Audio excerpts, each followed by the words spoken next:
Nunca imaginei que o dia mais triste da minha vida se transformaria também no dia em que meu próprio filho me expulsaria de casa. Quando você passa 67 anos construindo uma família, cuidando de cada detalhe com amor, o último lugar onde espera encontrar rejeição é dentro do seu próprio lar. Meu nome é Berenice Loureiro e hoje vou compartilhar com vocês uma história que mudou completamente minha vida e me ensinou que, às vezes, aqueles que já partiram nos protegem muito mais do que imaginamos. Era uma manhã fria de julho quando enterrei Josué, meu companheiro de 45 anos. Aquele homem alto, de voz firme mas olhar gentil, que conheci quando ainda éramos jovens em Niterói, partiu após um infarto fulminante. Enquanto observava o caixão descer à terra, segurava com força a mão do nosso único filho, Felipe. Mal sabia eu que, em poucos dias, aquela mesma mão me empurraria para fora da casa que construí com tanto esforço ao lado do meu marido. A dor da perda já era insuportável. Todas as noites, eu acordava procurando o calor do corpo de Josué ao meu lado, apenas para encontrar o vazio. O silêncio da casa era ensurdecedor. As paredes da nossa mansão na Barra da Tijuca, antes tão acolhedoras, pareciam agora me sufocar com lembranças.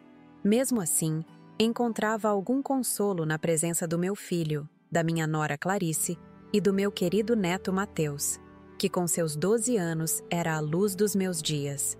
Lembro-me perfeitamente daquela quinta-feira, uma semana após o funeral. O doutor Ronaldo Bastos, advogado da família há décadas, nos reuniu em seu escritório no centro do Rio para a leitura do testamento. Felipe estava impaciente, mexendo constantemente no celular, enquanto Clarice, sempre elegante em seu tailleur preto, mantinha um olhar de expectativa mal disfarçada. Mateus havia ficado na escola, alheio ao que acontecia. O escritório do doutor. Ronaldo sempre me pareceu intimidador, com suas estantes de livros do chão ao teto e aquela mesa de madeira maciça que parecia julgar quem se sentava diante dela. Quando o advogado ajustou os óculos e começou a ler o documento com sua voz monótona, senti um calafrio percorrer minha espinha. Eu, Josué Loureiro, em plena capacidade mental, deixo a meu filho Felipe Loureiro a propriedade situada na Avenida Lúcio Costa, número 4875, Barra da Tijuca, Rio de Janeiro, bem como os investimentos mantidos no Banco Nacional Privado sob a conta número 7889552.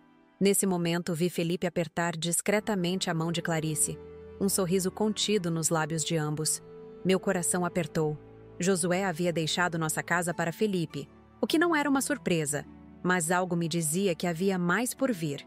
A minha esposa, Berenice Loureiro, deixa o veículo Chevrolet Opala, ano 1975, cor azul marinho, placa JKL 46578, guardado na garagem da residência principal.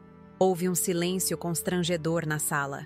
Aquele Opala era praticamente uma relíquia que Josué guardava por algum sentimentalismo inexplicável. Quase nunca o usávamos, e eu nem sequer lembrava a última vez que o vi funcionando. Dr. Ronaldo me olhou por cima dos óculos, com uma expressão que não consegui decifrar na hora, mas que hoje entendo que era de cumplicidade discreta. Felipe não conseguiu disfarçar um riso de desprezo. Clarice sussurrou algo em seu ouvido e ambos trocaram olhares cúmplices. Eu estava atordoada demais para reagir. Como Josué poderia ter feito isso comigo? Depois de tantos anos juntos, depois de todo o nosso amor, ele me deixava apenas um carro velho enquanto nosso filho ficava com tudo? A viagem de volta para casa foi um pesadelo. Felipe dirigia em silêncio, enquanto Clarice falava ao telefone, já planejando mudanças na decoração da casa. Eu estava no banco de trás, lágrimas silenciosas escorrendo pelo meu rosto enrugado, tentando entender o que havia acontecido. A sensação de traição era quase física, como um punhal enterrado no peito. Chegando em casa, Jurema, nossa governanta há mais de 3 décadas, percebeu minha aflição e me ofereceu um chá.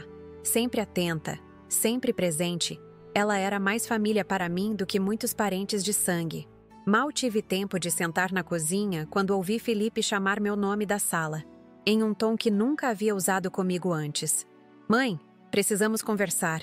Quando entrei na sala, Vi que ele já havia tirado algumas fotos da parede, fotos minhas com Josué, e as colocado dentro de uma caixa. Clarice estava ao telefone com um decorador, falando sobre cores para as paredes do quarto principal. Meu quarto. O quarto que dividi com Josué por décadas. Agora que papai se foi e a casa é minha, acho melhor você encontrar outro lugar para morar, disse Felipe, sem sequer me olhar nos olhos, como se estivesse comentando sobre o tempo. Clarice e eu queremos nosso espaço, e Mateus precisa do quarto de hóspedes para montar uma sala de jogos. Fiquei paralisada, incapaz de acreditar no que estava ouvindo. Mas esta é minha casa, Felipe. Construí cada pedaço dela com seu pai. Todas as minhas memórias estão aqui. Foi então que ele finalmente me encarou, e o que vi em seus olhos me gelou a alma. Não havia nada ali, nenhum amor, nenhuma gratidão, nenhum respeito. Apenas a frieza calculista de um estranho. A casa é minha agora, está no papel. Papai deixou para você aquele Opala velho que ele tanto gostava. Pegue suas coisas e o carro e siga sua vida. Vá embora. Não preciso mais de você, sua velha. Cada palavra era como um tapa. Clarice nem se deu ao trabalho de interromper sua ligação. Apenas virou de costas e continuou falando sobre tons de azul para as cortinas, como se eu não estivesse ali, como se não estivesse sendo expulsa da minha própria casa. Jurema, que ouviu tudo da porta da cozinha, veio em minha defesa, mas Felipe a ameaçou de demissão se interferisse.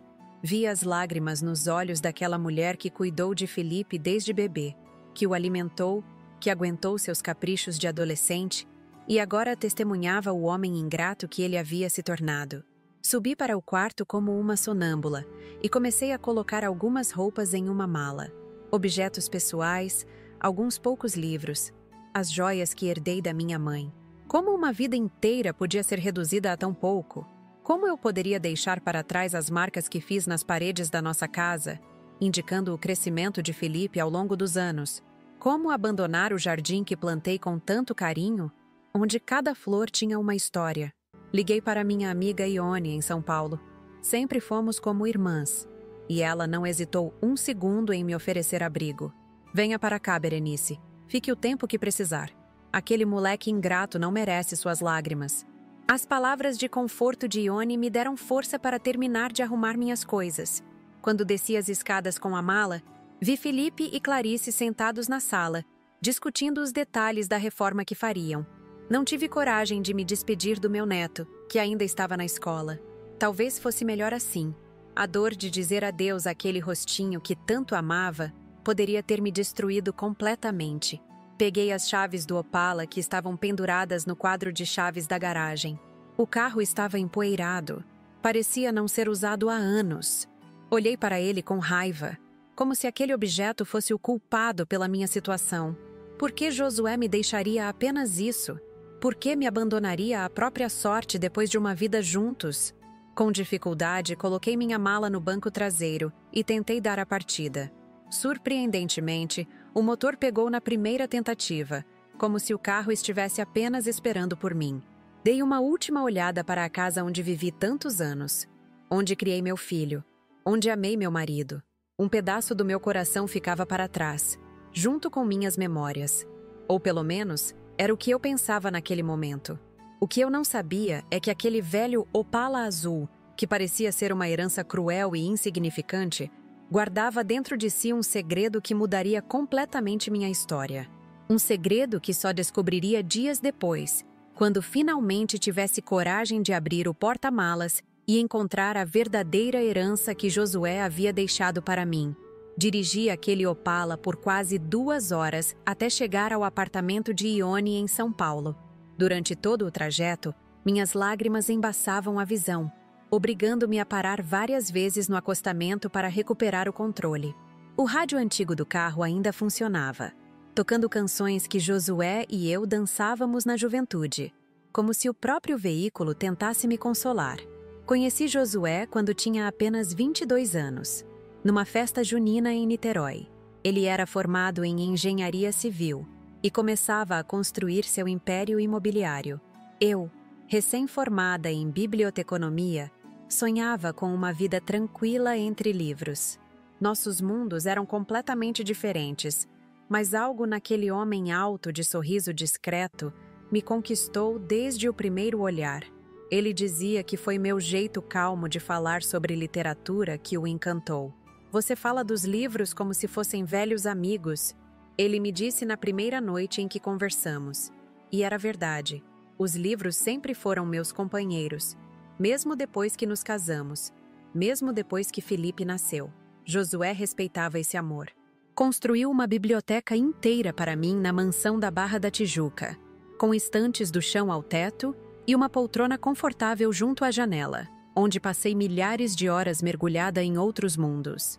Agora, dirigindo aquele carro velho para longe de tudo que conhecia, pensava em como Josué pôde ser tão cruel. Não era apenas a casa que perdi, era o acesso às minhas memórias físicas, aos objetos que contavam nossa história. Minha biblioteca, minhas fotos, o jardim que cultivei por décadas. Como ele pôde me arrancar de tudo isso? Quando finalmente cheguei ao apartamento de Ione, estava exausta física e emocionalmente. Minha amiga me esperava na porta do prédio, seu rosto redondo demonstrando preocupação. Assim que me viu, correu para me abraçar. "Meu Deus, Berenice, você está péssima", disse ela pegando minha mala. "Vamos subir, preparei algo para você comer." O apartamento de Ione era pequeno, mas aconchegante. Viúva há mais de 10 anos, ela havia transformado o lugar em um santuário de conforto, com plantas por toda parte e paredes cheias de fotografias da família. Havia um quarto de hóspedes onde me instalei, colocando as poucas roupas que trouxe no armário vazio. "Não consigo acreditar que Felipe fez isso com você", comentou Ione enquanto me servia uma sopa quente na pequena mesa da cozinha. "Sempre achei que ele era mimado, mas expulsar a própria mãe de casa? Isso é monstruoso. Josué sempre o protegeu demais", respondi, mexendo a sopa sem vontade de comer. Dava tudo o que ele queria, nunca impunha limites. Eu tentava compensar, sendo mais firme, mas talvez tenha sido demais. Talvez ele me culpe por todas as vezes que disse não, enquanto Josué dizia sim. Isso não justifica, Berenice. Nada justifica tratar a própria mãe assim. Nos dias que se seguiram, fiquei praticamente imóvel na cama do quarto de hóspedes. A dor da traição, tanto de Josué quanto de Felipe, era paralisante. Ione tentava me animar, trazendo chás, convidando amigas em comum para me visitar, mas eu mal conseguia conversar. Sentia-me completamente vazia, como se todo o sentido da minha existência tivesse sido arrancado de uma só vez. Na terceira noite, tive um sonho vívido com Josué. Estávamos na praia de Búzios, onde passamos nossa lua de mel. Ele sorria para mim daquele jeito especial que fazia seus olhos quase desaparecerem e dizia: "Olhe bem, meu amor, nem tudo é o que parece." Acordei sobressaltada com o coração acelerado. Olhei para o relógio. 4h23 da manhã. Algo no sonho me inquietava profundamente. Josué sempre foi um homem meticuloso, que planejava tudo nos mínimos detalhes. Seria possível que houvesse algo mais naquele testamento aparentemente cruel? Não consegui voltar a dormir. Quando o sol começou a nascer, levantei-me e fui até a pequena varanda do apartamento de Ione. O céu de São Paulo pintava-se de tons alaranjados, tão diferentes do nascer do sol que eu costumava ver da nossa varanda na Barra da Tijuca. Lembrei-me de como Josué gostava de tomar café comigo ali, em silêncio, apenas apreciando o amanhecer antes de mergulhar na agitação do dia. "Você está diferente hoje", comentou Ione quando me viu na cozinha, preparando o café. "Parece mais viva." "Tive um sonho estranho com Josué", respondi, servindo café para nós duas. "Algo me diz que preciso verificar aquele carro com mais atenção." "O Opala? Ele está estacionado na garagem do prédio desde que você chegou. O que espera encontrar lá?" "Não sei, Ione. Talvez nada. Mas Josué nunca fez nada sem um propósito. Por que ele me deixaria especificamente aquele carro? Por que não deixou dinheiro, investimentos, algo mais prático?" Depois do café, desci até a garagem do prédio. O Opala azul marinho estava lá, empoeirado e solitário entre os carros modernos dos outros moradores. Era um veículo elegante, apesar da idade. Um dos primeiros modelos de luxo fabricados no Brasil. Josué o comprou em 1975, quando estávamos esperando Felipe. Usamos o carro por alguns anos, mas à medida que prosperamos financeiramente, outros veículos mais modernos o substituíram. Mesmo assim, Josué nunca quis se desfazer dele. De tempos em tempos, eu o encontrava na garagem, polindo o capô daquele Opala com um carinho quase paternal. "Este carro tem história, Berenice", ele dizia quando eu perguntava por que mantínhamos aquela relíquia. "Algumas histórias precisam ser preservadas." Abri a porta do motorista e senti o cheiro característico de couro antigo e óleo. O banco ainda mantinha o formato do corpo de Josué, como se guardasse a memória física do meu marido. Passei a mão pelo volante, pelos botões do rádio, pela alavanca de câmbio, tentando entender o que aquele objeto significava para ele. Foi então que notei algo estranho sob o tapete do motorista. Um pequeno volume que não deveria estar ali. Levantei o tapete e encontrei uma chave dourada, diferente das chaves do carro. Era pequena, do tipo que abre cadeados ou maletas. Não me lembrava de tê-la visto antes. Meu coração acelerou. Aquela chave significava algo, tinha certeza. Comecei a examinar o carro com mais atenção, procurando qualquer compartimento secreto, qualquer pista. Abri o porta-luvas, verifiquei sob os bancos. Até mesmo olhei sob o capô, mas não encontrei nada fora do comum. Quando estava quase desistindo, lembrei-me do porta-malas. Era tão óbvio que me senti tola por não ter pensado nisso antes. Saí do carro e fui até a traseira. Tentei abrir o porta-malas com a chave normal do veículo, mas estava travado. Então, com mãos trêmulas, experimentei a chave dourada. Encaixou perfeitamente. O barulho da tranca se abrindo ecoou na garagem silenciosa. Levantei a tampa do porta-malas devagar, sem saber o que esperar. A princípio parecia vazio, apenas o estepe e algumas ferramentas básicas. Mas então percebi um fundo falso, uma espécie de compartimento secreto sob o revestimento original. Removi o revestimento com cuidado e meu coração quase parou. Ali, perfeitamente organizada, estava uma maleta preta de couro, daquelas usadas para transportar documentos importantes. Ao lado dela, um envelope pardo lacrado com o selo do escritório do Dr. Ronaldo Bastos e um pacote embrulhado em papel simples, com meu nome escrito na caligrafia inconfundível de Josué. Com mãos trêmulas, peguei primeiro o pacote. Desembrulhei-o cuidadosamente, revelando um livro, O Pequeno Príncipe, meu favorito desde a juventude. Era uma edição especial, encadernada em couro, que Josué me deu em nosso primeiro aniversário de casamento. Eu o havia perdido durante uma mudança, anos atrás, e lamentei profundamente. Ou, pelo menos, achei que tinha perdido. Abri o livro e encontrei nossa antiga foto, aquela tirada em Búzios durante a lua de mel, marcando exatamente a página onde o Pequeno Príncipe fala sobre ver com o coração. Uma lágrima escorreu pelo meu rosto. Josué sabia que eu entenderia a mensagem. Em seguida, abri o envelope pardo. Dentro havia documentos oficiais. A escritura de uma casa em Búzios, exatamente na praia onde passamos nossa lua de mel, registrada em meu nome.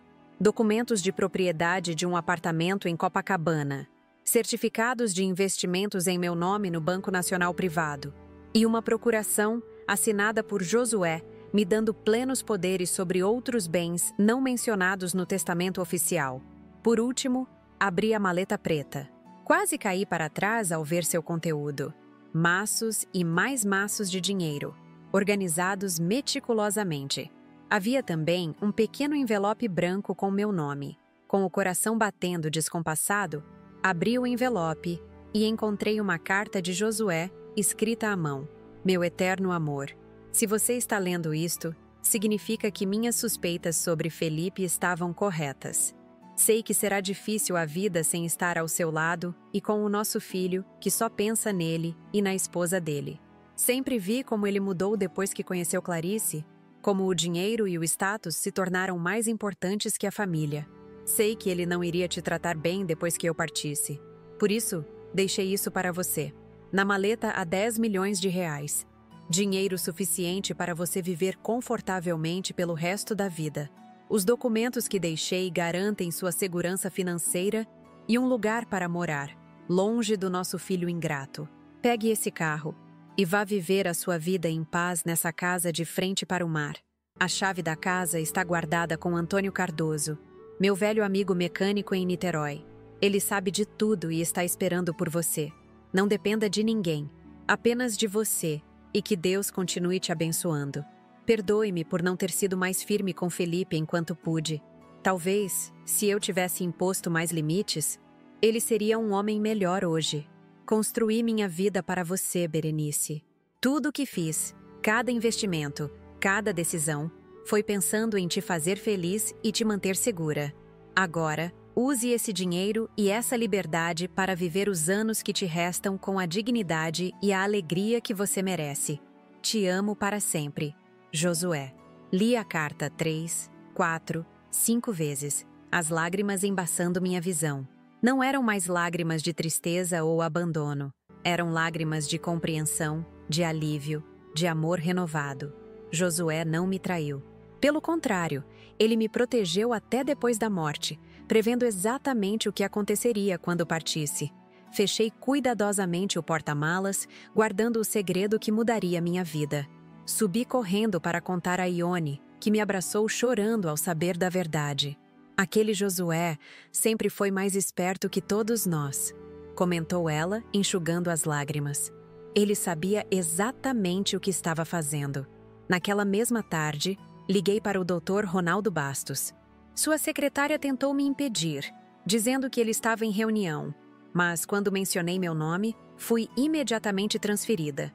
Dona Berenice, a voz grave do advogado soou aliviada. Estava esperando sua ligação há dias. Encontrou o que seu marido deixou no Opala? Encontrei, Dr. Ronaldo.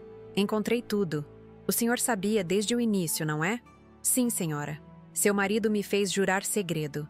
Ele sabia que o testamento oficial causaria uma reação em Felipe e queria ver até onde o rapaz iria. Era um teste, entende? Um teste que, infelizmente, seu filho falhou miseravelmente. Por que Josué não me contou sobre esse plano? Houve uma pausa do outro lado da linha. Dona Berenice, seu marido a conhecia melhor que ninguém. Ele sabia que a senhora jamais conseguiria fingir surpresa diante de Felipe. A reação do rapaz precisava ser genuína, para que a senhora visse com seus próprios olhos a verdade sobre o caráter dele. Aquilo fazia sentido, por mais doloroso que fosse. Josué sempre foi um homem de visão, capaz de antever movimentos como um jogador de xadrez experiente. Ele sabia que Felipe mostraria sua verdadeira face assim que pensasse ter herdado tudo, e queria me proteger da inevitável desilusão. E agora, Dr. Ronaldo, o que faço? Agora, a senhora segue o plano de Josué. Vá para Búzios, para sua nova casa. Procure o Sr. Antônio Cardoso em Niterói antes. Ele tem mais documentos e informações importantes para a senhora. Viva sua vida, Dona Berenice. Foi isso que seu marido desejou. Depois de desligar, fiquei em silêncio por muito tempo, absorvendo tudo. A dor da rejeição de Felipe ainda estava lá, profunda como uma cicatriz que jamais desapareceria completamente. Mas agora havia algo mais. A certeza do amor de Josué. Um amor tão grande que transcendeu a morte para me proteger. Naquela noite, arrumei minhas poucas coisas, pronta para uma nova jornada. Ione insistiu para que eu ficasse mais alguns dias, mas algo dentro de mim estava ansioso para começar essa nova vida. Eu tinha 67 anos e pela primeira vez em décadas sentia-me completamente livre. Antes de dormir, peguei novamente O Pequeno Príncipe e reli a passagem marcada pela nossa foto. Só se vê bem com o coração. O essencial é invisível aos olhos. Josué sempre viu além das aparências. Ele enxergou o verdadeiro Felipe quando eu ainda me negava a ver. E agora, mesmo ausente, ele me guiava para um novo começo. Adormeci com o livro contra o peito, sonhando com ondas quebrando na areia de Búzios e com uma casa de frente para o mar, onde poderia finalmente curar minhas feridas e recomeçar. No dia seguinte, partiria para Niterói, para encontrar Antônio Cardoso e descobrir o restante do plano meticuloso que meu marido havia traçado para mim. A dor de perder Josué e ser rejeitada por Felipe ainda pulsava em meu peito, mas agora havia também esperança. A esperança de uma vida que eu jamais imaginei para mim. Uma vida que meu amor planejou nos mínimos detalhes, garantindo que eu nunca ficasse desamparada. Na manhã seguinte, acordei com um novo propósito. Despedi-me de Ione com a promessa de ligar assim que chegasse a Niterói. Minha amiga, sempre prática, insistiu em me dar um celular novo. "O Felipe pode rastrear seu número antigo", explicou ela, entregando-me o aparelho. Melhor prevenir que remediar. O Opala, que dias antes me parecia uma herança cruel, agora representava minha liberdade. Dirigi com cuidado pela Via Dutra, saboreando cada quilômetro que me afastava da dor e me aproximava de um novo começo. O trânsito estava tranquilo naquela terça-feira, e o céu de um azul intenso parecia me dar as boas-vindas a essa nova fase. Durante o trajeto não conseguia parar de pensar em Felipe. Como meu filho, aquele menino doce que um dia foi, tinha se transformado naquele homem cruel e materialista. Lembrei-me dele aos 6 anos, entrando no meu quarto depois de um pesadelo, pedindo para dormir comigo e com Josué. Lembrei-me dele aos 12, ganhando o primeiro prêmio na feira de ciências e correndo para me abraçar antes de qualquer outra pessoa. Onde estava aquele Felipe? Em que momento o perdi? Foi por volta dos 20 anos, quando Felipe entrou na faculdade de administração, que comecei a notar as mudanças. Ele fez amizades com jovens de famílias extremamente ricas. Começou a frequentar lugares caros, a se vestir com roupas de grife. Josué, orgulhoso do filho se tornando um homem de negócios, financiava todos esses caprichos.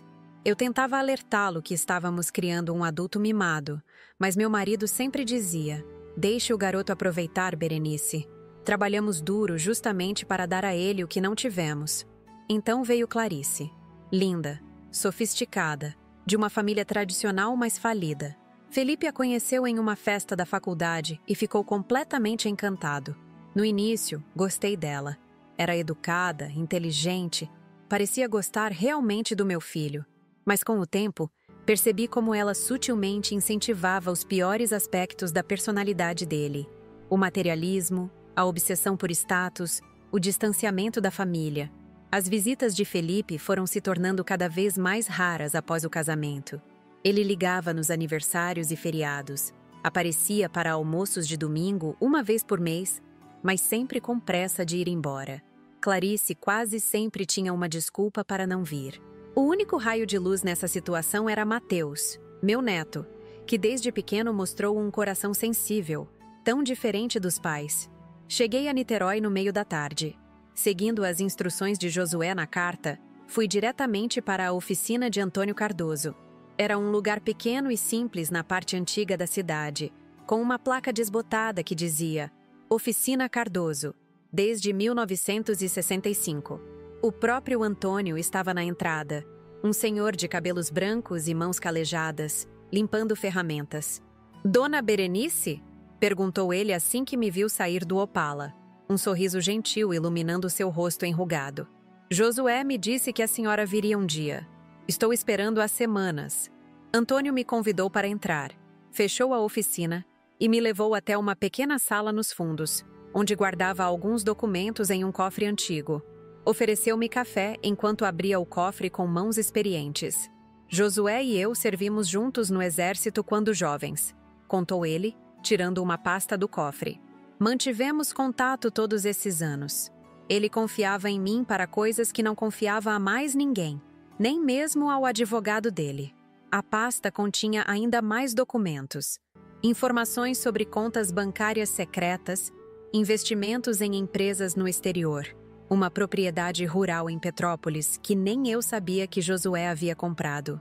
Havia também algumas fotos antigas de quando éramos jovens e recortes de jornal sobre os empreendimentos bem-sucedidos do meu marido. "Seu Josué era um homem muito esperto, dona Berenice", continuou Antônio, sentando-se à minha frente. Ele começou a desconfiar do Felipe há uns 5 anos, quando o rapaz começou a fazer perguntas estranhas sobre o testamento, sobre as propriedades.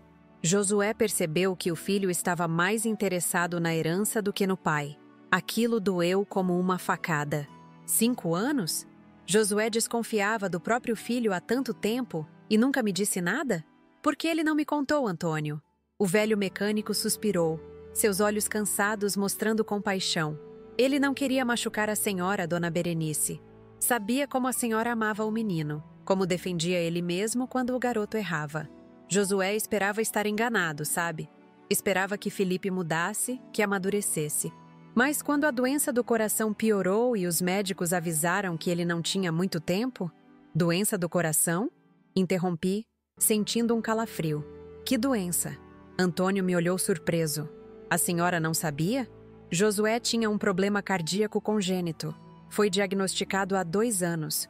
Os médicos deram a ele no máximo 5 anos de vida, mas não consegui conter as lágrimas.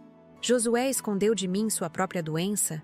Suportou tudo sozinho, sem compartilhar esse fardo? Ele não queria que a senhora sofresse antecipadamente, explicou Antônio, percebendo minha dor. Disse que preferia ver a senhora feliz até o último momento, sem a sombra da morte pairando sobre vocês dois. Por isso acelerou os planos, organizou tudo, preparou o Opala. O infarto que levou Josué não foi tão repentino quanto eu pensava. Ele sabia que estava morrendo, sabia que o tempo estava se esgotando. E ainda assim, preocupou-se mais com meu bem-estar e meu futuro do que com seu próprio sofrimento. Eu trouxe as chaves da casa em Búzios, disse Antônio, entregando-me um chaveiro com o formato de uma pequena âncora. É uma casa linda, de frente para o mar, exatamente como seu Josué queria para a senhora.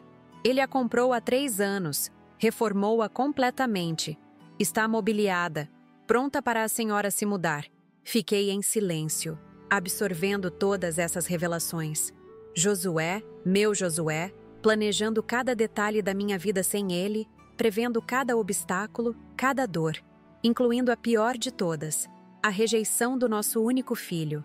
Houve um momento, Dona Berenice, continuou Antônio com voz hesitante, em que seu Josué considerou confrontar o Felipe, tentar corrigir o rumo do rapaz. Mas então percebeu que talvez fosse tarde demais. O menino já era um homem feito, com valores próprios, valores que não eram os que vocês tentaram ensinar a ele. E agora? O que faço em relação ao Felipe? Perguntei, sentindo-me completamente perdida. Seu Josué deixou isso para a senhora decidir. Ele dizia que, apesar de tudo, a senhora sempre teve um julgamento melhor sobre as pessoas. Só me pediu para lhe dizer uma coisa. Não deixe que a amargura envenene seu coração, Berenice. Viva o resto da sua vida em paz, mesmo que isso signifique deixar o passado para trás. Saí da oficina de Antônio com o coração pesado, mas também estranhamente leve. Havia tanto para processar, tantas camadas de sentimentos contraditórios. Raiva de Josué por esconder sua doença, gratidão por seu amor e previdência, dor pela traição de Felipe, esperança por um novo começo em Búzios. Decidi passar a noite em um pequeno hotel em Niterói antes de seguir para Búzios. Precisava de tempo para organizar meus pensamentos, para assimilar tudo o que descobri. Ao fazer o check-in, dei apenas meu primeiro nome, um pequeno ato de rebeldia, de anonimato, que me fez sentir livre pela primeira vez em décadas. No quarto simples do hotel, sentei-me na cama e revisei todos os documentos que Antônio me entregou.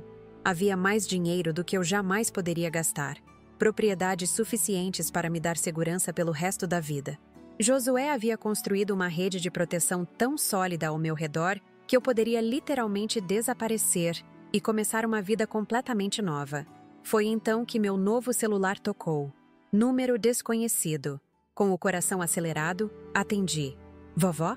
A voz de Mateus, meu neto de 12 anos, fez meus olhos se encherem de lágrimas instantaneamente. Mateus, como você conseguiu esse número? Tia Ione me deu. Ela ligou para o meu celular quando você saiu de São Paulo. Vovó, é verdade que você foi embora para sempre? Papai disse que você não quer mais nos ver. Meu sangue ferveu ao ouvir essa mentira. Típico de Felipe, invertendo a situação para parecer a vítima. Não, querido, não é verdade. Seu pai... Bem, houve um desentendimento depois que seu avô morreu. Precisei me afastar por um tempo, mas jamais deixaria de querer ver você. Houve um silêncio do outro lado da linha. Quando Mateus falou novamente, sua voz estava mais baixa, quase um sussurro. Papai e mamãe estão brigando muito. Ouvi eles falando sobre dinheiro ontem à noite. Papai disse que vovô escondeu dinheiro, e que você deve saber onde está. Então era isso. Felipe já havia descoberto que algo estava errado, que a herança não era exatamente o que parecia. Mateus, onde você está agora? Seus pais estão por perto? Não, estou na escola. É intervalo. Usei o celular escondido para ligar. Escute, meu amor. Não se preocupe com essas conversas de adultos, está bem? Vovó está bem. Só preciso de um tempo para organizar algumas coisas. Em breve entro em contato com você, prometo. Vovó, posso te visitar onde você estiver? Sinto sua falta. Meu coração apertou. Mateus sempre foi tão apegado a mim, tão diferente dos pais. Claro que sim, querido. Mas vamos precisar combinar isso direitinho, com calma. Por enquanto, vamos manter contato pelo celular, pode ser? Você pode me ligar sempre que quiser. Depois de desligar, fiquei por muito tempo olhando pela janela do hotel, vendo o sol se pôr sobre a Baía de Guanabara. A ligação de Mateus trouxe de volta todas as complicações da realidade que eu estava tentando deixar para trás. Era fácil cortar Felipe e Clarice da minha vida. Eles já haviam me cortado da deles. Mas, Mateus, como poderia me afastar do meu neto? Daquela criança que representava a única parte boa que restou da nossa família despedaçada. Naquela noite, não consegui dormir. Repassei mentalmente cada momento dos últimos dias. Cada revelação, cada decisão a ser tomada. Por volta das 3 da manhã, levantei-me e escrevi uma carta para Felipe. Não tinha intenção de enviá-la.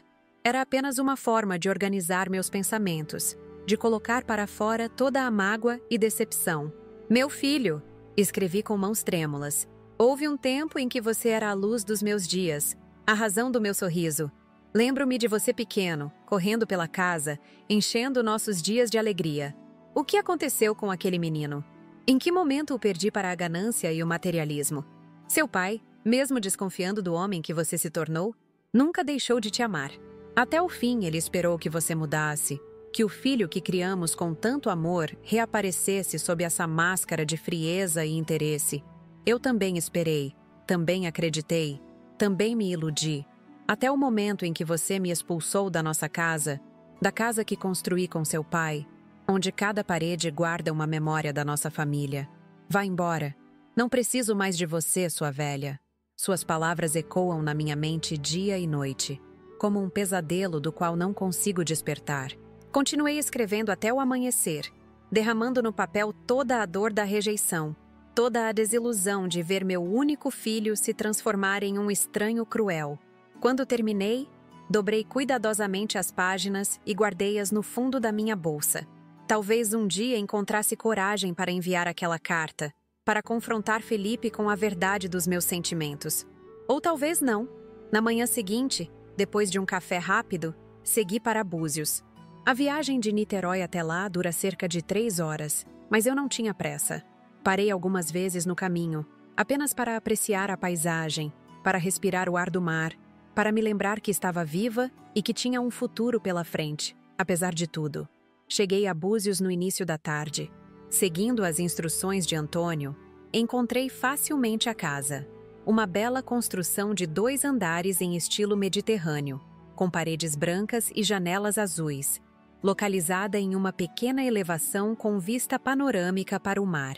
O jardim estava bem cuidado, com buganvílias coloridas emoldurando a entrada. Com o coração acelerado, usei a chave que Antônio me deu. A porta abriu sem dificuldade, revelando um interior claro e arejado, decorado com simplicidade e bom gosto. Havia quadros nas paredes, marinhas em sua maioria, o tipo de arte que Josué sempre apreciou. Os móveis eram confortáveis, em tons claros que combinavam com a luz natural que entrava pelas grandes janelas. Na sala principal, sobre a lareira, havia uma foto nossa, minha e de Josué, tirada em nossa lua de mel, exatamente naquela praia que agora eu podia ver da varanda da casa. Ao lado da foto, um envelope com meu nome, na caligrafia de Josué. Com mãos trêmulas, abri o envelope e encontrei um cartão simples. Bem-vinda ao seu novo lar, meu amor. Espero que aqui você encontre a paz que merece. Lembre-se sempre, você nunca está sozinha.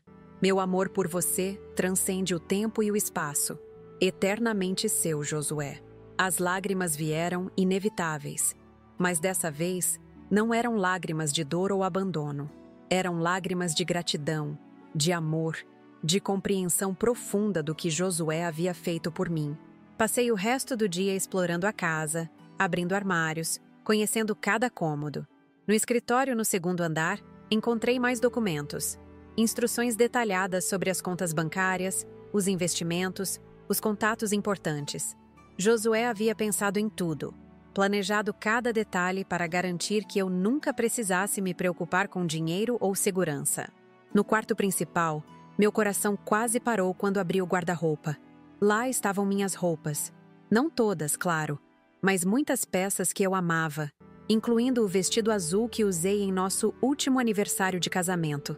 Como Josué conseguiu trazer essas coisas sem que eu percebesse? A resposta veio quando abri a gaveta da mesa de cabeceira e encontrei mais um bilhete. Jurema me ajudou a escolher suas roupas favoritas e trazê-las aos poucos para cá. Ela mandou dizer que está à sua disposição, se precisar de uma amiga e governanta em seu novo lar. Jurema, nossa governanta por mais de 30 anos, praticamente um membro da família. Ela sabia de tudo e guardou o segredo, provavelmente também prevendo como Felipe reagiria após a morte de Josué. Na varanda dos fundos, observando o sol se pôr sobre o mar de Búzios, entendi finalmente a extensão do amor de Josué. Ele não apenas me protegeu financeiramente, ele me deu um novo começo, uma nova chance de ser feliz, mesmo sem ele ao meu lado.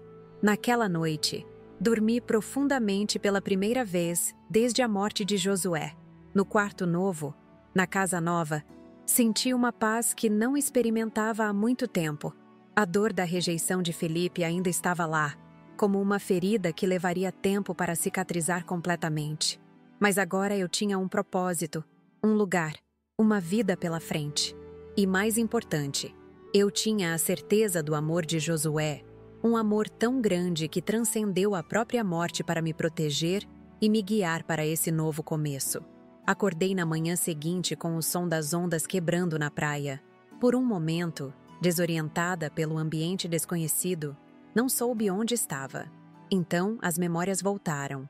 A descoberta no porta-malas do Opala, a viagem até Búzios, a casa que Josué havia preparado para mim. Levantei-me e abri as cortinas. O sol nascente pintava o oceano com tons dourados, criando um espetáculo que tirava o fôlego. Abri a porta da varanda e respirei fundo o ar salgado do mar. Um novo dia, uma nova vida. Durante o café da manhã, preparado na cozinha impecavelmente equipada, tentei organizar meus pensamentos. Havia tantas decisões a tomar, tantos assuntos pendentes. Precisava ir ao banco para verificar as contas que Josué havia deixado em meu nome, contatar um advogado para entender completamente minha situação legal, pensar em como manter contato com Mateus sem envolver Felipe e Clarice. Mais urgente, porém, era entender exatamente o que eu tinha encontrado no porta-malas do Opala. Os documentos estavam agora espalhados sobre a mesa da sala, organizados em pilhas, papéis financeiros, escrituras de propriedades, a carta de Josué, recibos, extratos bancários. Foi quando notei algo estranho em um dos extratos. Era de uma conta conjunta, em nome de Josué e Felipe, com movimentações regulares nos últimos 5 anos. Grandes somas eram depositadas mensalmente, muito mais do que Felipe ganhava em seu trabalho na empresa do pai. De onde vinha tanto dinheiro? Examinando mais detalhadamente, descobri outros documentos relacionados, contratos, transferências internacionais, empresas com nomes que nunca tinha ouvido antes. Quanto mais lia, mais confusa ficava. Era como se Josué e Felipe tivessem uma vida financeira paralela, completamente desconhecida para mim. Decidi ligar para o Dr. Ronaldo Bastos. Como advogado da família por décadas, ele certamente saberia explicar o que significavam aqueles papéis. Dona Berenice, sua voz grave soou preocupada quando expliquei o que havia encontrado. É melhor conversarmos pessoalmente sobre isso. Posso ir até Búzios amanhã. Esse assunto é delicado. A hesitação na voz do advogado me deixou apreensiva. O que poderia ser tão grave que ele não se sentia confortável em discutir por telefone? Para distrair a mente, decidi explorar a cidade. Búzios, com suas ruas de paralelepípedos e pequenas lojas charmosas, era exatamente como eu lembrava de nossa lua de mel, quase 45 anos atrás. Caminhei pela Rua das Pedras, tomei um café na mesma padaria onde Josué e eu costumávamos tomar café da manhã durante nossa estadia. O lugar havia mudado de nome e de dono, mas o aroma de pão fresco e café era o mesmo. Sentada ali, observando turistas e moradores passarem, uma estranha sensação de paz me envolveu. Era como se Josué tivesse me enviado de volta ao nosso começo, me dando a chance de reviver nossas memórias mais felizes. Na manhã seguinte, o Dr. Ronaldo chegou pontualmente às 10 horas. Sempre formal em seu terno escuro, parecia deslocado na atmosfera descontraída de Búzios. Ofereci-lhe café, que ele aceitou com um sorriso tenso. Dona Berenice, começou ele, depois de alguns goles. O que a senhora encontrou são documentos relacionados a negócios, paralelos que seu marido e seu filho conduziam. Que tipo de negócios, Dr. Ronaldo? Ele hesitou, escolhendo as palavras com cuidado. Digamos que nem sempre seguiam todas as regulamentações fiscais. Josué começou há cerca de 10 anos, quando percebeu que seus concorrentes estavam usando métodos semelhantes para evitar impostos. No início, eram apenas pequenas manobras contábeis, nada muito sério. Mas quando Felipe entrou na empresa, 5 anos atrás, ele expandiu essas operações consideravelmente. Senti um frio na espinha. O senhor está me dizendo que meu marido e meu filho estavam envolvidos em algum tipo de fraude? É um termo muito forte, dona Berenice. Digamos que eles operavam em áreas cinzentas da legislação tributária.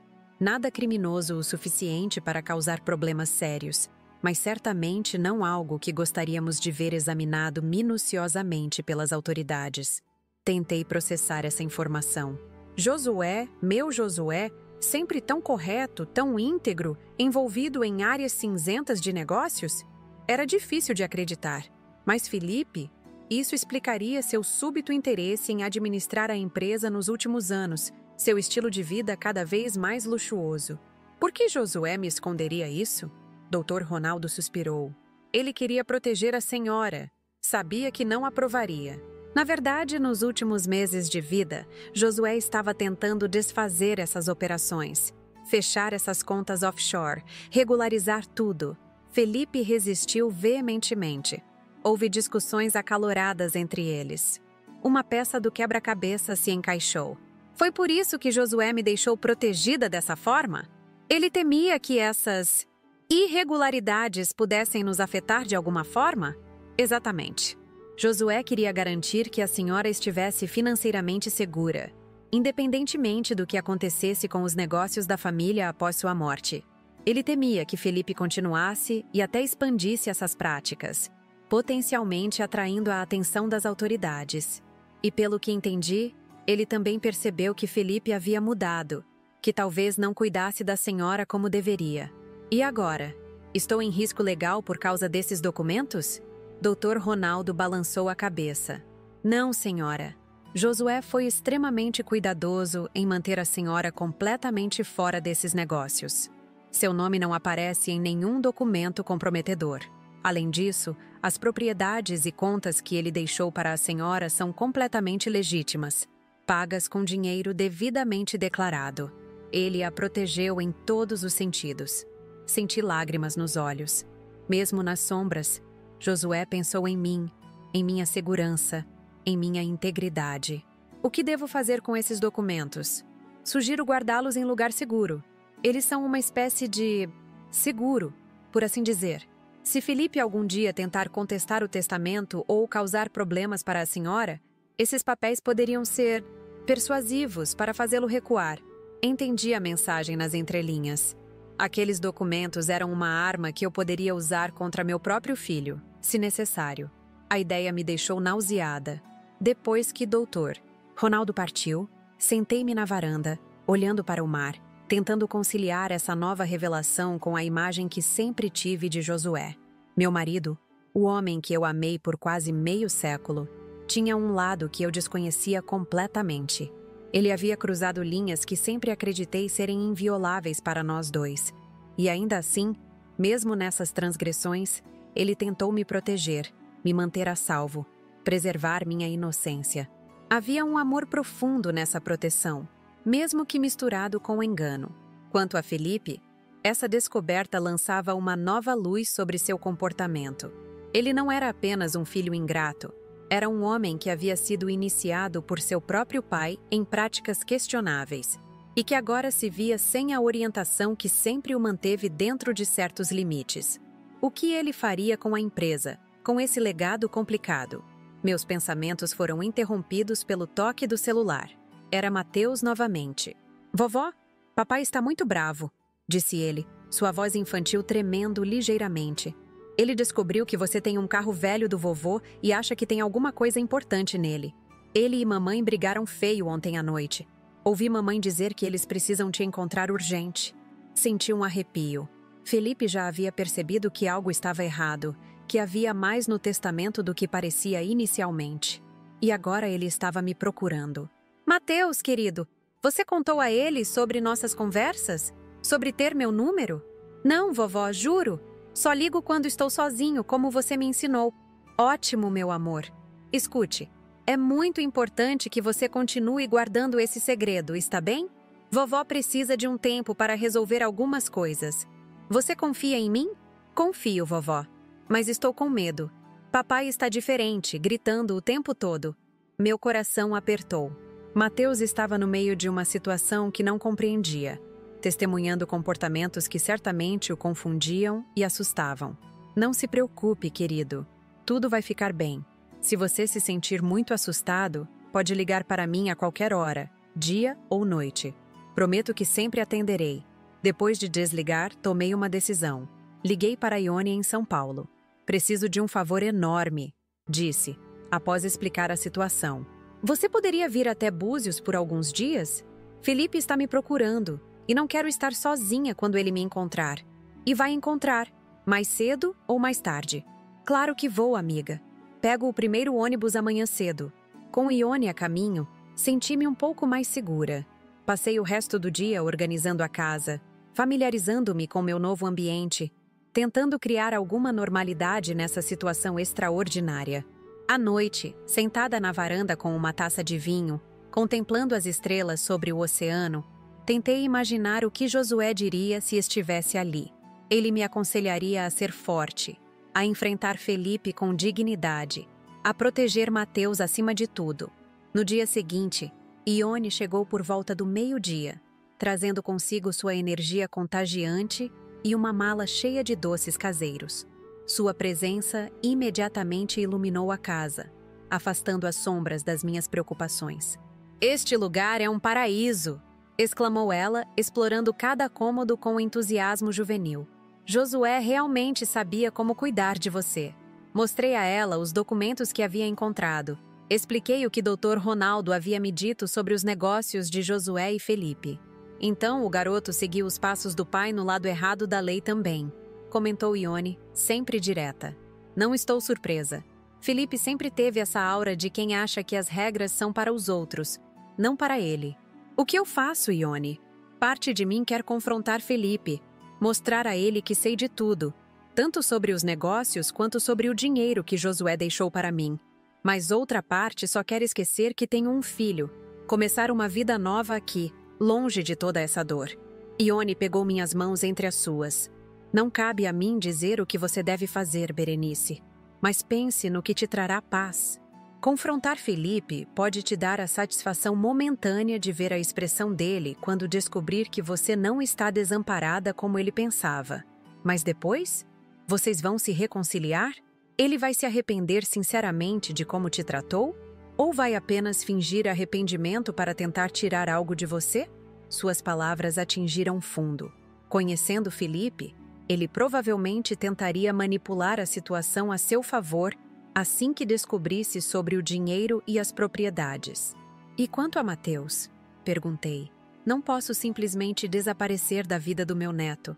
"Claro que não, mas ele já tem 12 anos. Logo será um adolescente com mais autonomia. Talvez vocês possam manter contato de forma discreta por enquanto.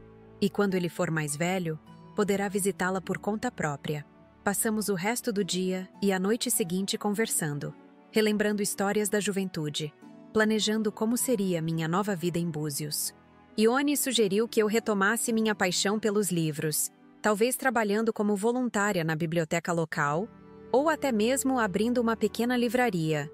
Você sempre foi a bibliotecária mais apaixonada que conheci, disse ela. Por que não transformar isso em algo novo? Esta cidade vive de turismo. Uma livraria charmosa seria um sucesso. A ideia plantou uma semente em minha mente. Sempre amei livros, sempre encontrei neles refúgio e inspiração. Talvez pudesse criar um espaço onde outros também encontrassem isso. Na manhã do terceiro dia após a chegada de Ione, estávamos tomando café na varanda quando ouvimos o som de um carro estacionando em frente à casa.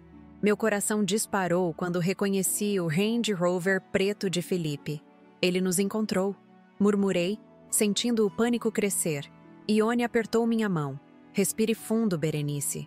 Lembre-se de quem você é, de tudo que passou. Não deixe que ele te intimide. Felipe e Clarice saíram do carro, olhando para a casa com expressões de surpresa e irritação. Estavam impecavelmente vestidos, como sempre. Ele em um terno escuro, ela em um vestido elegante, completamente deslocados na atmosfera descontraída de Búzios. Quer que eu atenda? Perguntou Ione quando a campainha tocou. Não, respondi, sentindo uma calma súbita e inesperada me envolver. Eu atendo. Esta é minha casa, minha vida, minha história para contar. Caminhei até a porta, consciente de cada passo, de cada batida do meu coração. O que estava prestes a acontecer mudaria tudo, eu sabia. Mas, pela primeira vez desde a morte de Josué, não me sentia frágil ou desamparada. Abri a porta e encarei meu filho, o menino que embalei em meus braços, o jovem que vi crescer, o homem que me expulsou da minha própria casa. Seus olhos, tão parecidos com os de Josué, estavam frios e calculistas. Então é aqui que você se escondeu, disse ele, sem sequer um cumprimento. Quero explicações, mãe. Agora. Respirei fundo, sentindo o peso do porta-malas do Opala, de todos os segredos e verdades que ele revelou, me dando a força que eu precisava para este confronto. Entre, Felipe. Respondi com uma calma que surpreendeu até a mim mesma. Temos muito o que conversar. Enquanto ele e Clarice entravam, avaliando a casa com olhares invejosos, eu sabia que o momento da verdade havia chegado. O que eu diria? Como explicaria tudo o que descobri? Seria possível reconstruir algum tipo de relação com meu filho? Ou esta seria nossa despedida final? A resposta estava dentro de mim, moldada por décadas de amor maternal, pelas revelações recentes, pela dor da rejeição e pela promessa de um novo começo. Uma coisa eu sabia com certeza: nada seria como antes. O porta-malas do Opala não havia apenas revelado o amor e a proteção de Josué. Havia também me revelado a mim mesma, uma mulher mais forte e determinada do que jamais imaginei ser. Felipe entrou na sala como se já fosse o dono, seus olhos percorrendo cada detalhe da decoração, calculando mentalmente o valor de cada objeto. Clarice o seguia de perto, seu perfume forte invadindo o ambiente. Ione permaneceu discretamente ao meu lado, uma presença silenciosa mas reconfortante. Bonito lugar, comentou Felipe com falsa casualidade. Não sabia que você tinha dinheiro para uma casa em Búzios, ainda mais numa localização dessas. Há muitas coisas que você não sabe sobre mim, filho, respondi, indicando o sofá para que se sentassem. Aceitam um café? Não viemos para socializar, cortou Clarice, sua voz afiada como uma navalha. Queremos saber o que está acontecendo. Primeiro você desaparece sem deixar endereço. Depois descobrimos que o velho Opala do seu pai está desaparecido também. E de repente você está vivendo numa casa de frente para o mar em Búzios, completou Felipe. De onde veio o dinheiro, mãe? O que você está escondendo? Sentei-me na poltrona em frente a eles, tomando meu tempo, sentindo o poder da informação que possuía. Durante toda a minha vida, fui a esposa dedicada, a mãe amorosa, sempre colocando as necessidades dos outros à frente das minhas. Agora, pela primeira vez, eu estava no controle. Não estou escondendo nada, respondi calmamente, apenas seguindo os desejos do seu pai. Felipe franziu o senho. Que desejos? O testamento foi bem claro. A casa ficou para mim, o Opala para você. Sim, o testamento oficial dizia isso. Mas havia mais, muito mais que seu pai deixou para mim. Coisas que não precisavam passar pelo inventário. Vi a compreensão começar a surgir nos olhos de Felipe, seguida por um brilho de cobiça. Que coisas? Dinheiro, propriedades, investimentos. Seu pai foi muito meticuloso em garantir meu futuro. Fiz uma pausa, observando suas reações. Você realmente achou que Josué me deixaria apenas um carro velho depois de 45 anos de casamento? Clarice ajeitou-se desconfortavelmente no sofá. Onde está o Opala agora? Guardado em lugar seguro. Assim como todos os documentos que encontrei dentro dele. Felipe empalideceu ligeiramente. Que documentos? Sobre negócios, contas offshore, empresas de fachada. O tipo de coisa que as autoridades fiscais achariam interessante. O silêncio que se seguiu foi ensurdecedor. Felipe e Clarice trocaram olhares nervosos, a arrogância anterior dando lugar a um medo mal disfarçado. Não sei do que você está falando, murmurou Felipe, mas sua voz traiu sua insegurança. Acho que sabe sim, doutor. Ronaldo me explicou tudo sobre os métodos criativos que você e seu pai usavam para evitar impostos. Como você expandiu essas operações nos últimos anos, contra os conselhos dele. Como seu pai estava tentando regularizar tudo antes de morrer, e você resistiu. Felipe se levantou abruptamente, caminhando até a janela, de costas para mim. Quando se virou, havia uma nova expressão em seu rosto. Não mais arrogância ou medo, mas algo calculista, quase predatório. Então é isso? Você está me chantageando? A própria mãe ameaçando denunciar o filho? Não estou ameaçando ninguém, Felipe. Apenas explicando minha situação. Seu pai me deixou bem amparada. Tenho esta casa, dinheiro suficiente para viver confortavelmente pelo resto da vida e documentos que poderiam causar sérios problemas para você se caíssem nas mãos erradas. Tudo o que quero é paz. Clarice se levantou, colocando-se ao lado do marido. O que exatamente você quer, Berenice? Era a primeira vez que Clarice me chamava pelo nome. Não mais Dona Berenice, ou, mais recentemente, sua velha. A mudança não passou despercebida. Quero que me deixem em paz, que sigam suas vidas como eu estou seguindo a minha. E quero contato regular com meu neto. Mateus? Perguntou Felipe, surpreso. É por isso que ele anda tão estranho ultimamente? Vocês estão se falando pelas nossas costas? Ele me ligou, preocupado com vocês. Disse que andam brigando muito, falando sobre dinheiro, sobre me encontrar. Ele é uma criança sensível, Felipe. Percebe mais do que vocês imaginam. Felipe e Clarice trocaram outro olhar, desta vez carregado de resignação. Clarice foi a primeira a falar. Está bem, você tem sua vida, nós temos a nossa. Não precisamos ficar revirando o passado. Quanto a Mateus, podem se ver ocasionalmente, desde que não interfira na rotina dele. Aquela concessão rápida demais me deixou desconfiada. Por que a súbita generosidade? Felipe suspirou, passando a mão pelos cabelos. Um gesto que lembrava tanto Josué, que por um momento senti uma pontada de nostalgia. As coisas não estão ideais para nós no momento. Temos alguns problemas financeiros. Problemas? Seu pai deixou a empresa sólida, a casa quitada. Como podem ter problemas financeiros em tão pouco tempo? Fiz alguns investimentos que não deram certo, admitiu Felipe, relutante. E há complicações com alguns dos negócios que papai e eu mantínhamos. Parceiros estrangeiros estão fazendo exigências, ameaçando expor certas transações se não receberem mais dinheiro. Então era isso. Felipe estava sendo chantageado pelos próprios sócios nos esquemas fiscais e agora estava desesperado por dinheiro. Subitamente, sua presença aqui fazia muito mais sentido. Quanto você precisa? Perguntei diretamente. Felipe pareceu aliviado com minha pergunta. 2 milhões resolveriam os problemas mais urgentes. Poderíamos dar um jeito no resto com o tempo. 2 milhões. Uma quantia considerável, mas apenas uma fração do que Josué havia me deixado. Eu poderia facilmente ajudá-lo, resolver seus problemas, trazê-lo de volta para minha vida. Mas a que custo? Ele realmente mudaria? Ou apenas voltaria a me procurar quando precisasse de mais dinheiro? Vou pensar no assunto. Respondi, levantando-me para indicar que a conversa estava encerrada. Mas antes de tomar qualquer decisão, preciso saber. Você se arrepende de como me tratou depois da morte do seu pai? De ter me expulsado da nossa casa, gritando para que eu fosse embora, dizendo que não precisava mais de mim? Felipe baixou os olhos, claramente desconfortável.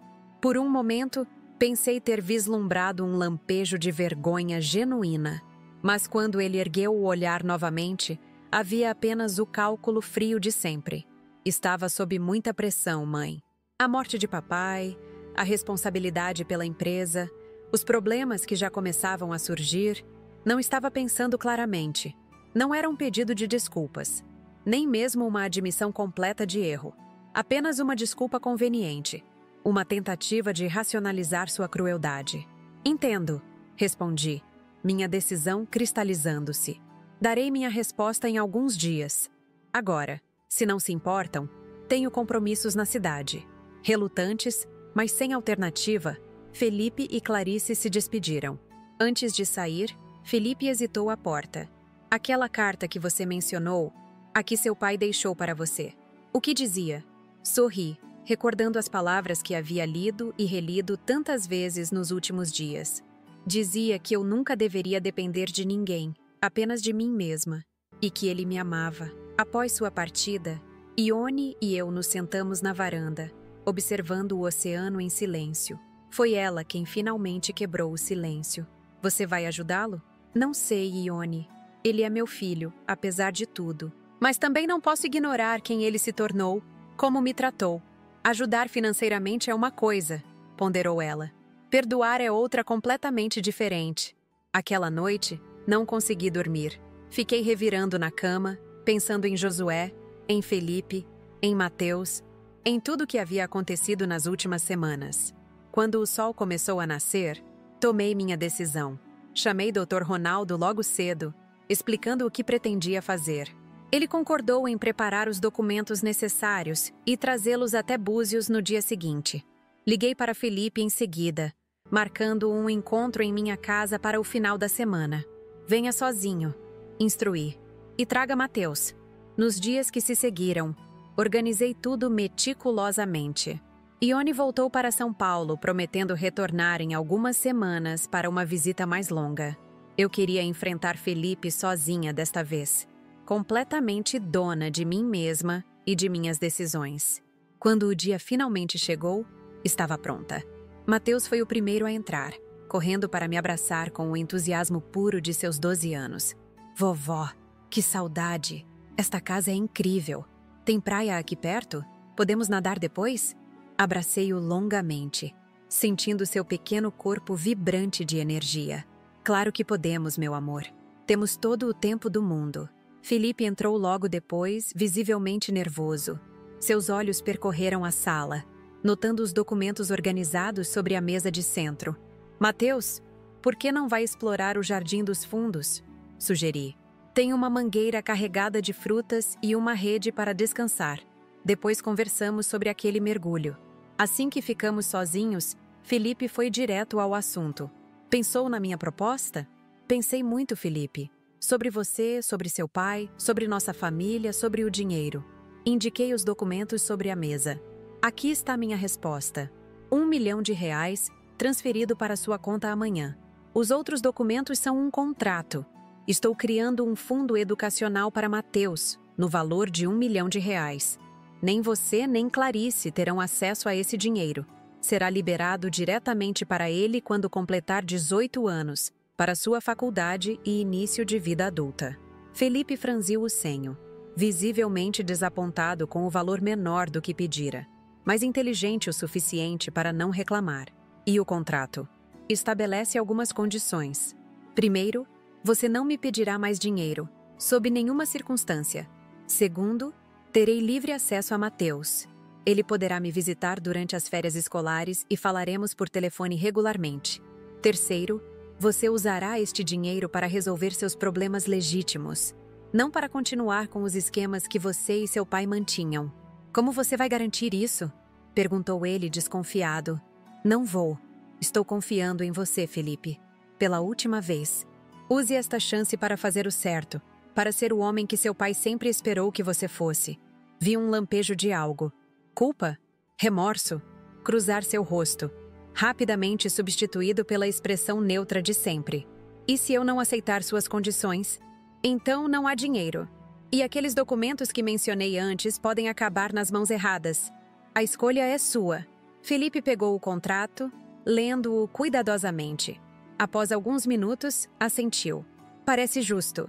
Tenho sua palavra de que transferirá o dinheiro amanhã? Tem minha palavra. Algo que sempre honrei, como você bem sabe.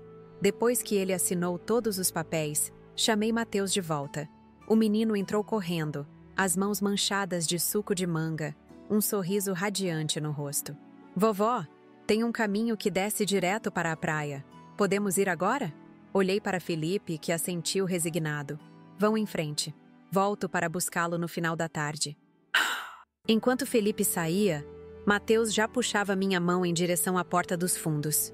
Vem, vovó. Quero ver se a água está quente. Naquela tarde, enquanto observava meu neto brincar nas ondas, senti uma paz que não experimentava há muito tempo. O futuro ainda era incerto. Não sabia se Felipe realmente mudaria, se nosso relacionamento algum dia se curaria completamente. Mas agora, eu tinha o controle da minha vida. Tinha segurança financeira. Tinha meu neto ao meu lado. E mais importante, tinha a certeza do amor de Josué. Um amor que transcendeu a morte para me proteger e me guiar até aqui. Nas semanas que se seguiram, fui lentamente construindo minha nova rotina. Mateus me visitava regularmente, às vezes acompanhado por Felipe, que mantinha uma cordialidade distante, mas correta. Comecei a trabalhar como voluntária na Biblioteca Municipal de Búzios, sentindo-me útil e conectada à comunidade local. E o Opala? Mantive-o guardado na garagem, perfeitamente conservado. Ocasionalmente, dirigia-o pela orla, sentindo a presença de Josué ao meu lado, como se ele estivesse me acompanhando nessa nova jornada. 6 meses após minha chegada a Búzios, recebi uma carta inesperada. Era de Felipe, escrita à mão, algo que ele não fazia desde a adolescência. Mãe, dizia a carta, estou começando a entender o que papai tentou me ensinar todos esses anos. Sobre integridade, sobre família, sobre o que realmente importa. Resolvi nossos problemas financeiros e estou regularizando os negócios, como ele queria. Não é fácil, mas é o certo a fazer. Talvez um dia possamos realmente conversar sobre tudo o que aconteceu. Até lá, obrigado por não desistir completamente de mim. Felipe. Não era um pedido de desculpas completo, nem uma promessa de mudança radical. Era apenas um pequeno passo, um vislumbre do filho que eu conheci um dia. Era suficiente por enquanto. Naquela noite, sentada na varanda com uma taça de vinho, observando o luar refletido no oceano, peguei novamente a carta que Josué havia deixado no porta-malas do Opala. As palavras já estavam gravadas em minha memória, mas ainda assim, gostava de lê-las, de sentir a conexão com ele através daquelas linhas escritas com tanto amor. Meu eterno amor, começava a carta. Sei que será difícil a vida sem estar ao seu lado e com o nosso filho que só pensa nele e na esposa dele. Sei que ele não iria te tratar bem, por isso deixei isso para você. Pegue esse carro e vá viver a sua vida em paz nessa casa de frente para o mar. Dependa de ninguém. Apenas de você, e que Deus continue te abençoando. Te amo. Palavras simples, mas poderosas. Palavras que mudaram minha vida, que me deram uma nova chance quando pensei que tudo estava perdido. O porta-malas do Opala não continha apenas dinheiro e documentos. Continha uma mensagem de amor, um último presente de um homem que me conheceu profundamente e me amou até seu último suspiro. Continha minha verdadeira herança, a chance de recomeçar, de redescobrir minha força, de viver os anos que me restam com dignidade e independência. Às vezes, quando o vento sopra de certa maneira e o mar murmura contra a areia, quase posso ouvir a voz de Josué, sussurrando: Viu, meu amor? Eu te disse que tudo faria sentido um dia. E faz. Finalmente, tudo faz sentido. Quando olho para trás, e recordo tudo o que aconteceu nos últimos meses, mal posso acreditar na jornada que percorri. Aos 67 anos, pensei que minha vida estava praticamente terminada quando perdi Josué, meu companheiro de quase meio século. Quando fui expulsa da minha própria casa pelo meu filho, com palavras que ainda ecoam dolorosamente em meus ouvidos: "Vá embora, não preciso mais de você, sua velha." Senti como se o chão tivesse desaparecido sob meus pés. O que eu não sabia é que aquele momento de profunda dor seria também o início de uma nova vida. Uma transformação que me levaria a descobrir uma força interior que nem eu mesma sabia que possuía. E tudo começou com um velho Opala azul, o último presente de Josué, aparentemente tão insignificante, mas que guardava em seu porta-malas muito mais do que dinheiro e documentos. Guardava uma mensagem de amor e proteção que transcendeu a própria morte. A descoberta no porta-malas do carro foi apenas o começo. Cada documento, cada palavra na carta de Josué foi como um fio conduzindo-me através de um labirinto de revelações. Descobri segredos que meu marido havia guardado de mim, alguns para me proteger, outros talvez por vergonha. Descobri um lado de meu filho que sempre me recusei a enxergar, mesmo quando os sinais estavam bem à minha frente. E mais importante, descobri uma versão de mim mesma que nunca tive a chance de conhecer. Independente, forte, capaz de tomar decisões difíceis e enfrentar adversidades sem desmoronar. Hoje, em minha casa em Búzios, com o som das ondas como música de fundo constante, percebo que a verdadeira herança que Josué me deixou não foram os milhões de reais, as propriedades ou a segurança financeira. A verdadeira herança foi a liberdade de ser quem eu realmente sou, sem as amarras das expectativas alheias ou das minhas próprias limitações autoimpostas. Meu relacionamento com Felipe continua complexo. Aquela pequena carta que ele me enviou foi apenas um primeiro passo num caminho que ainda não sei onde vai dar. Há feridas profundas que talvez nunca cicatrizem completamente. Mas aprendi que o perdão não precisa vir acompanhado de esquecimento ou de reconciliação total. Posso perdoá-lo pelo que fez, pelo que disse, sem necessariamente retornar à dinâmica familiar doentia que cultivamos por tantos anos. Mateus, meu neto precioso, é a ponte que mantém nossa família conectada de alguma forma. Nele vejo traços do menino que Felipe foi um dia, antes que o mundo o endurecesse, antes que o dinheiro e o status se tornassem suas prioridades. Cada visita de Mateus traz cor e alegria à minha nova vida, e espero estar plantando nele sementes de valores que florescerão quando for adulto. Quanto a mim, descobri que nunca é tarde para recomeçar. Comecei como voluntária na biblioteca local, reencontrando minha paixão pelos livros que ficou adormecida durante tantos anos de vida doméstica. Recentemente, aluguei um pequeno espaço na Rua das Pedras e estou transformando-o numa livraria aconchegante, especializada em literatura clássica e obras de autores brasileiros. Páginas ao Mar, chamei-a, em homenagem à vista que tenho da minha varanda todas as manhãs. O Opala continua comigo, perfeitamente conservado. Às vezes, nas manhãs de domingo, dirijo-o pela orla, sentindo o vento no rosto, imaginando Josué ao meu lado, sorrindo com aquele jeito discreto que sempre foi sua marca registrada. Não guardo mais mágoa dele por ter me escondido tantas coisas. Entendo agora que, à sua maneira imperfeita e humana, ele sempre tentou me proteger, me amar, me dar o melhor que podia. Esta é a maior lição que aprendi em toda essa jornada. O amor verdadeiro nem sempre segue os caminhos que esperamos ou se manifesta das formas que imaginamos. Às vezes, ele vem disfarçado de abandono, apenas para nos forçar a encontrar nossa própria força. Às vezes, esconde-se nos detalhes mais insignificantes, como um velho carro que ninguém queria, apenas esperando o momento certo para se revelar em toda sua magnitude. Tenho recebido muitas mensagens de pessoas que ouviram minha história e se identificaram de alguma forma.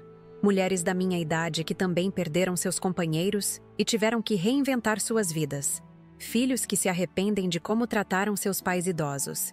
Netos preocupados com a dinâmica familiar tóxica que observam à sua volta. Cada mensagem me emociona profundamente Me faz perceber que minha experiência, por mais pessoal que seja, toca em algo universal sobre família, amor, perda e recomeço. Se você está assistindo a este vídeo e se identificou com qualquer parte da minha história, quero que saiba: nunca é tarde demais para mudar o rumo da sua vida. Nunca é tarde demais para descobrir sua própria força, para cortar relacionamentos tóxicos, para criar novos laços, para recomeçar. Se eu pude fazer isso aos 67 anos, depois de uma vida inteira de dependência emocional e financeira, você também pode. Deixe nos comentários sua própria história. Já passou por algo parecido?